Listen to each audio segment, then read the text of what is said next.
Explication de cours sur le chapitre du mouvement, partie 3.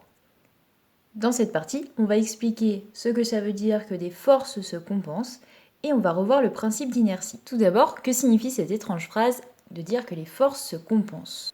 Cela signifie que la somme des forces est égale à 0. Autrement dit, quand on fait la somme de toutes les forces, vectoriellement, on tombe sur un point. Vectoriellement, la somme des forces est nulle.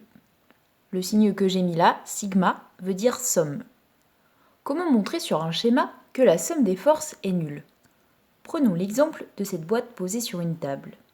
Elle est soumise à son poids, P, et à la réaction normale du support, Rn. Pour faire la somme vectorielle de ces forces, je dois faire P plus Rn. J'ai donc dessiné le vecteur P, mais je peux le faire sur mon schéma, je l'ai juste mis à part pour que ce soit un peu plus clair. Donc je dois faire vecteur P, puis le déplacement Rn. Ici, j'ai déjà représenté le déplacement P. Je vais reporter le déplacement Rn. Sur ma règle, là, je mesure entre 5,5 et 6 cm vers le haut. Et je retombe exactement à mon point de départ. Je retombe ici. Essayez toujours d'être le plus précis possible. Moi, c'est pas très facile avec les gros feutres Velleda. Avec un critérium, c'est bien plus facile. Donc, je pars du point de départ. Je vais tracer le déplacement selon le vecteur P, puis le déplacement suivant le vecteur Rn. Et je me rends compte que j'arrive à nouveau à mon point de départ. Dans ce cas, on peut dire que la somme des forces est égale à 0. On peut donc dire que les forces appliquées à ce système se compensent. Autre façon de voir, la direction de R, c'est-à-dire son axe, est la même que la direction de P. On peut aussi dire que la valeur est la même, puisque quand on mesure P, on trouve 5,7 cm, Rn 5,7 cm, et les sens sont opposés. Donc nécessairement, quand on fait la somme de ces deux vecteurs, on tombe sur le vecteur nul. Intéressons-nous à un deuxième exemple, l'exemple d'une petite bille suspendue à un fil.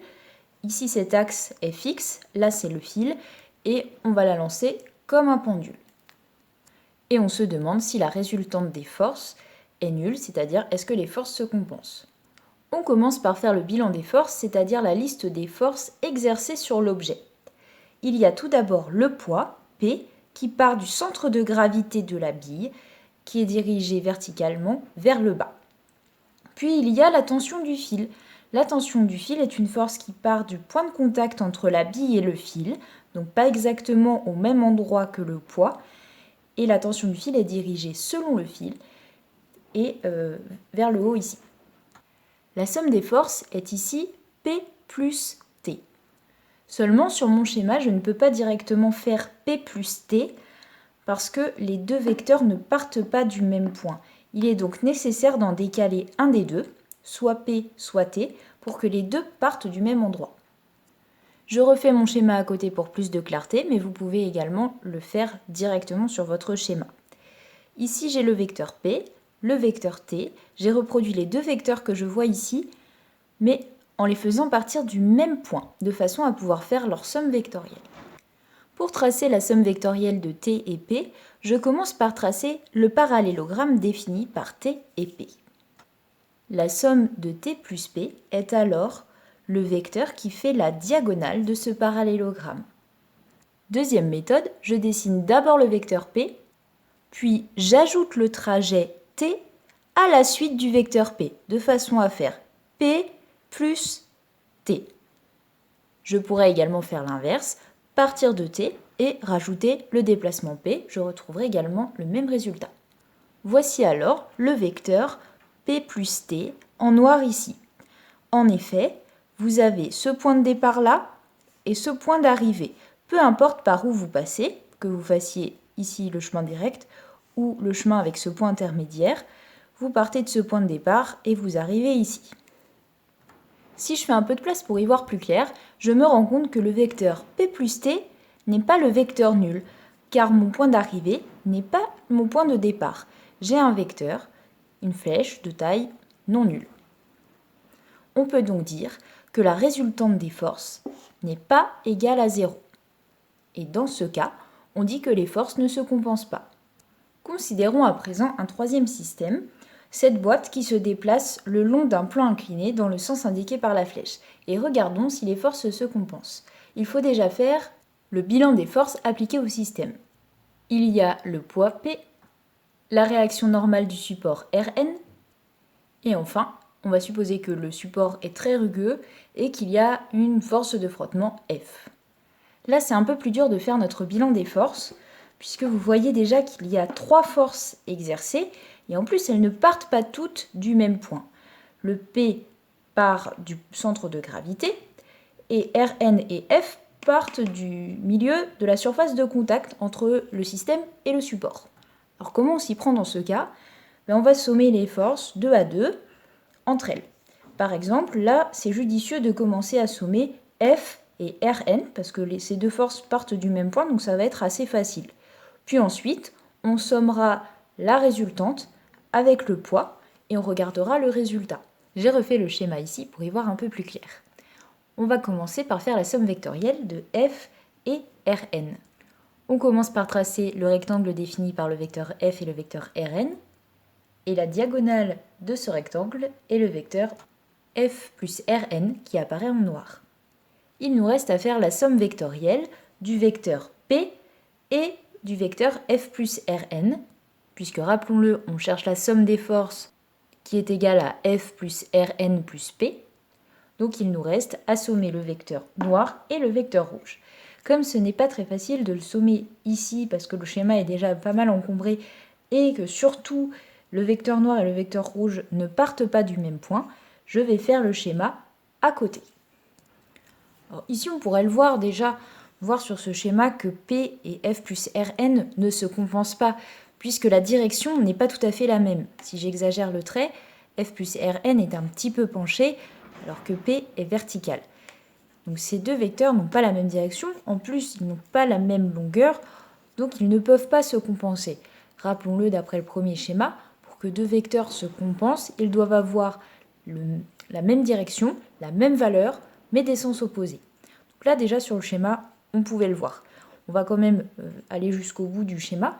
On va tracer le parallélogramme, puis on prend la diagonale du parallélogramme qui est la somme des forces F plus Rn plus P. Vous voyez donc que la somme des forces n'est pas le vecteur nul, car c'est un vecteur qui a une certaine longueur, donc les forces ne se compensent pas. Plus tard, on pourra même expliquer avec la seconde loi de Newton que delta F est dans le même sens que le vecteur variation de vitesse. Donc ici, le vecteur variation de vitesse serait opposé au mouvement, puisque le solide descend la pente. Donc comme le vecteur variation de vitesse est opposé au mouvement, on a bien un ralentissement de l'objet, dû au frottement. À présent, faisons un point sur le principe d'inertie. Je vous en rappelle ici l'énoncé. Dans un référentiel galiléen, tout corps soumis à des forces qui se compensent ou à aucune force reste au repos ou garde un mouvement rectiligne uniforme. Qu'est-ce que ça veut dire ? Premièrement, si on voit sur un schéma que des forces se compensent, comme on vient de le voir précédemment, par exemple sur ce schéma-là, eh bien on peut dire que la résultante des forces est nulle, ça c'est une autre façon de dire que les forces se compensent, et on peut en conclure que soit l'objet est immobile, soit il est en mouvement rectiligne uniforme. Comment on distingue les deux ?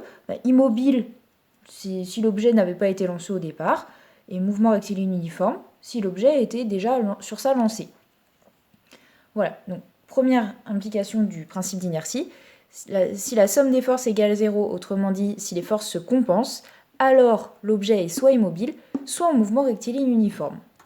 Deuxième conséquence du principe d'inertie, ici j'ai fait un autre schéma, si la somme des forces n'est pas égale à 0, autrement dit les forces ne se compensent pas, alors l'objet n'est ni immobile, ni en mouvement rectiligne uniforme. Ça veut dire que l'objet peut être en mouvement rectiligne, mais pas uniforme, ou peut être en mouvement non rectiligne, mais uniforme, par exemple un mouvement circulaire uniforme, ou un mouvement qui est ni rectiligne, ni uniforme, par exemple un mouvement en arc de cercle mais décéléré. Pourquoi est-ce qu'on a tout ça? Tout simplement que si vous avez des forces qui se compensent, ça veut dire qu'elles ne vont avoir aucun effet global sur le système. Là, j'ai refait un schéma où on a des forces qui se compensent. P plus Rn se compense, donc l'objet, pour lui, tout se passe comme s'il n'était soumis à aucune force. Donc il n'y a pas de raison que son mouvement change, puisque rien ne va faire changer son mouvement. Alors que dans le cas où on a des forces qui ne se compensent pas, le système va ressentir une force résultante totale sigma F, somme des forces, et ça va avoir pour effet de le mettre en mouvement ou de le ralentir, de changer sa direction. En tout cas, ça va avoir pour effet de changer son mouvement. Voyons à présent la contraposée du principe d'inertie, c'est-à-dire qu'on va raisonner à l'envers. On va partir du mouvement et on va en déduire quelque chose sur les forces.